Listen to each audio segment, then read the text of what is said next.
नमस्कार दोस्तों, मैं नीरज जैन चर्ची जैन केयर फाउंडेशन से। आज हम बात करेंगे नई पीढ़ी धर्म से विमुख क्यों हो रही है। क्या वो धर्म की दुश्मन है? क्या उनको संस्कार पसंद नहीं है, या हमने उनको सिर्फ धर्म करना सिखाया, धर्म की व्याख्या नहीं दी। आज की पीढ़ी ये नहीं कहती कि हमें ये करना है, वो ये पूछती है कि क्यों करना है। वो ये जानना चाहती है कि जो हम कर रहे हैं वो क्यों कर रहे हैं।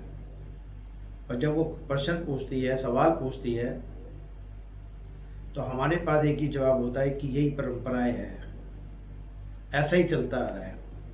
तो ये सवाल का जवाब जो आप देते हैं या हम देते हैं, वो इससे संतुष्ट नहीं होते,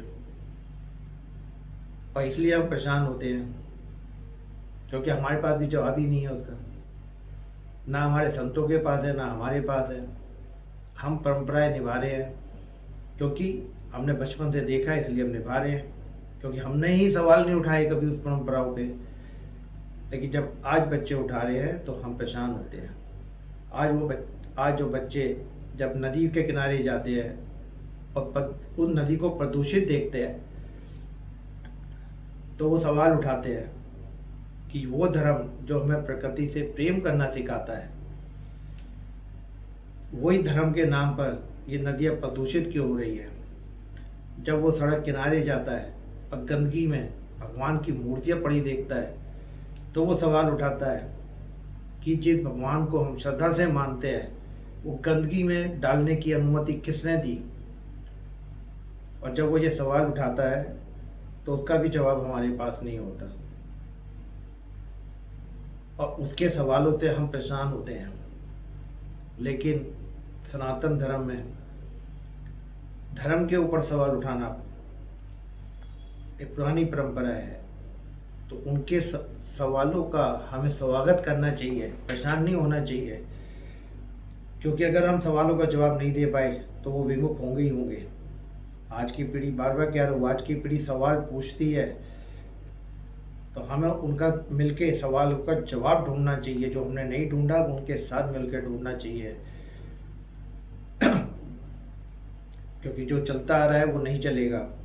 अगर हम ये पर्सन उनके सवालों पे बार बार यही कहेंगे कि जो चलता आ रहा है वो भी आप चलाओ, तो नहीं। कुरुक्षेत्र के अंदर किशन जी ने अर्जुन के एक एक सवाल का जवाब दिया था तर्क के साथ, लेकिन उन्होंने लास्ट में क्या कहा था कि मानना या ना मानना ये तुम्हारे विवेक का काम है। ये मैं तुम्हें ये नहीं कहूँगा कि मैंने कह दिया तुम मानो।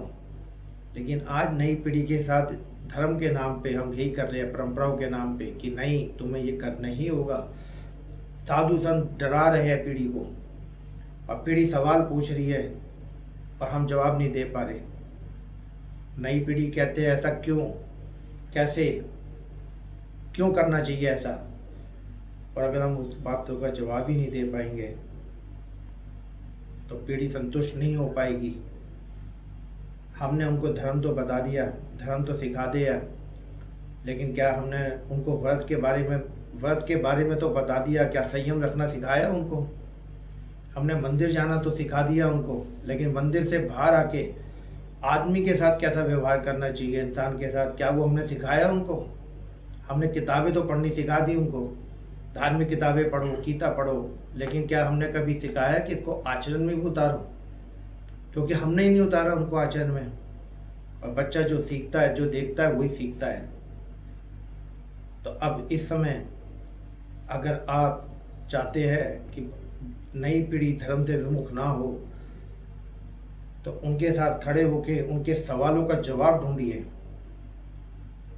और आपने उनका साथ सवाल, क्योंकि नई पीढ़ी ये कहती है कि आप हमारे सवालों का जवाब नहीं दे रहे, लेकिन हम अपनी आने वाली पीढ़ी को जवाब देने के लिए जवाबदेही हैं। तो हमें सवालों का जवाब चाहिए, और हम उसी को मानेंगे जिसका हमारे पास जवाब होगा।